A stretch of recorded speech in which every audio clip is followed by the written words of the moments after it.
अब हरियाणा में सरकार बनाने की जंग चल रही है, लेकिन अब की बार किसकी सरकार, यह सबसे बड़ा सवाल है। हरियाणा में टोहाना विधानसभा सीट और इस सीट से बीजेपी उम्मीदवार देवेंद्र बबली का प्रचार लगातार जारी है। इसी कड़ी में उन्होंने अखिल भारतीय विद्यार्थी परिषद के कार्यकर्ताओं के साथ एक बैठक की। इस दौरान देवेंद्र बबली ने कहा कि पिछले 5 साल में टोहाना विधानसभा में युवाओं के लिए बहुत सारे विकास के काम हुए हैं। उन्होंने कहा कि आज चाहे बात देश के प्रधानमंत्री नरेंद्र मोदी करें या फिर हरियाणा के सीएम करें, दोनों सरकारों ने युवाओं के लिए, उनके बेहतर भविष्य के लिए बहुत काम किया है। टोहाना विधानसभा से उम्मीदवार उनसे बातचीत की संवाददाता प्रणेश शर्मा ने, दिखा रहे हैं आपको। टोहाना से बीजेपी के उम्मीदवार देवेंद्र बबली इस वक्त हमारे साथ मौजूद है। देवेंद्र जी, लगातार आप जनता से संपर्क कर रहे हैं। हमने युवाओं का एक सवाल अभी हाल ही में आपसे किया था और आज आप अखिल भारतीय विद्यार्थी परिषद से एक अहम बैठक भी करने जा रहे हैं। इसे किस तरह से देखा जाए? देखिए, एबीवीपी के हमारे जो छात्र संघ है उसके सभी साथी जो स्टूडेंट्स हैं वो मिलने आए हैं। उन्होंने एक प्रोग्राम रखा है। ये देखिए कि हमारे जो युवा हैं ये हमारे भारत देश की, मैं कह सकता हूँ, रीढ़ की हड्डी हैं। और युवाओं का जो आज राजनीति में भी जो प्रवेश है कि राष्ट्र के प्रति उनकी भावना बढ़े, साथ में अपनी वो जो जिम्मेवारियाँ हैं, चाहे पारिवारिक हो चाहे नैतिक जिम्मेवारी हो, उसको निभाएं। मजबूत संगठन है और आज का जो युवा है वो एजुकेटेड है। वो अपने हितों के साथ साथ अपने राष्ट्र के हित कैसे सुरक्षित हो सकते हैं वो समझता है।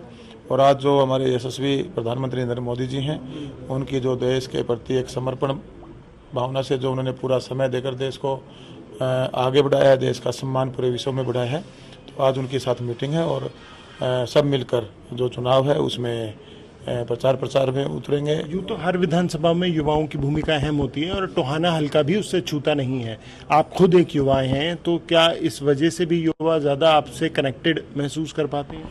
देखिएगा, पहली बात तो विंग है, एक्टिव हैं और साथ में जो हमारा लगातार जो हमने प्रोत्साहित करके युवाओं को रखा है, उनको सामाजिक जो जिम्मेदारी है, जो नैतिक जिम्मेदारी के साथ साथ खेलों के प्रति जो जागरूक मैं लंबे समय से इनको एक संस्था के माध्यम से कर रहा हूँ, वो भी एक कारण है कि युवाओं को के साथ मैं जुड़ा हुआ हूँ। और एक बड़ा संगठन भी है, उस संगठन के माध्यम से हम आपका खुद का भी संगठन है जो लगातार युवाओं के साथ भी जुड़ा हुआ है और आपकी खुद एक टीम भी है। जी, बेसिकली क्या है कि देखिएगा, जब ये जो भी हम एक्टिविटी करते हैं उसमें चाहे प्रकृति ने जो भी हमें धरोहर दी है उसको बचाने की बात हो, जैसे जल है तो जीवन है, तो उसमें उनके लिए हम बार बार प्रोग्रामिंग करके लोगों को अवेयर करते हैं। सफाई अभियान संत रविदास जी जयंतियों पे, ऐसे महासंतों के, गुरुओं के जन्मदिन पर हम चलाते रहते हैं कि ताकि हमारा क्षेत्र, हमारा प्रदेश साफ सुथरा रहे। इसी प्रकार पेड़ पौधा रोपण का, जैसे पेड़ विश्वास के कार्यक्रम, ये जो सोशल एक्टिविटी है इसमें युवा ही बढ़ चढ़ कर भाग लेता है और उससे जो अपनी जिम्मेवारियां हैं उसके प्रति वो सचेत रहता है, जागरूक रहता है और एक अहम योगदान, चाहे देश को आगे बढ़ाने में हो, चाहे मैं अपने टोहाना क्षेत्र की बात करूं और चाहे मैं हरियाणा प्रदेश की बात करूं, युवाओं का एक अहम योगदान सदा रहा है और आगे भी रहेगा। एक आखिरी सवाल, कांग्रेस पार्टी आज अपना मैनिफेस्टो जारी कर रही है। कांग्रेस पार्टी के राष्ट्रीय अध्यक्ष इसे जारी करते हुए नजर आएंगे और काफ़ी लोक लुभावने वादे जो हैं वो हरियाणा की जनता से इस मैनिफेस्टो के जरिए कांग्रेस करेगी। इसे किस तरह से देखते हैं आप? देखिएगा, आपने अदर स्टेट में भी देखा होगा, इनको हिमाचल का भी पिछले दिन देखा होगा, उस स्टेट का क्या हाल कर दिया। जो वादे इन्होंने किए थे, ये सिर्फ वोट लेने के लिए ये मैनिफेस्टो जारी कर रहे हैं, किसी तरीके से भ्रमित करके एक बार सत्ता में बैठने का ये इनका प्रयास है, जो हरियाणा प्रदेश की जनता समझ चुकी है। एक बजट है प्रदेश का, आप कहाँ से पैदा करेंगे तो बताइए।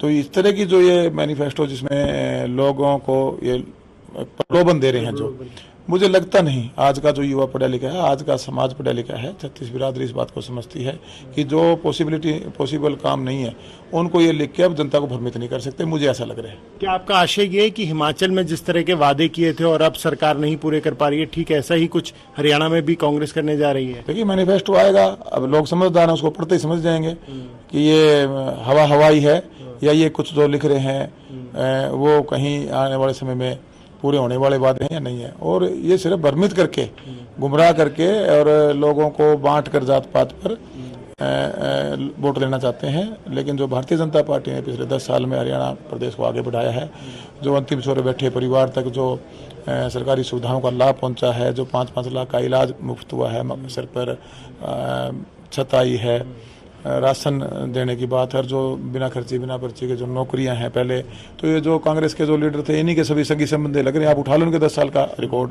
जितने भी जो पोस्टें हैं आपको पता लग जाएगा कि कोई किसी का किसके रिलेशन में है। ये जो ये बंदरबाट अपने घर में करते थे, अब वो भारतीय जनता पार्टी ने एक व्यवस्था चेंज की और आज हरियाणा प्रदेश में सबका साथ, सबका विकास, सबका प्रयास और सबका विश्वास के साथ आगे हम बढ़ रहे हैं।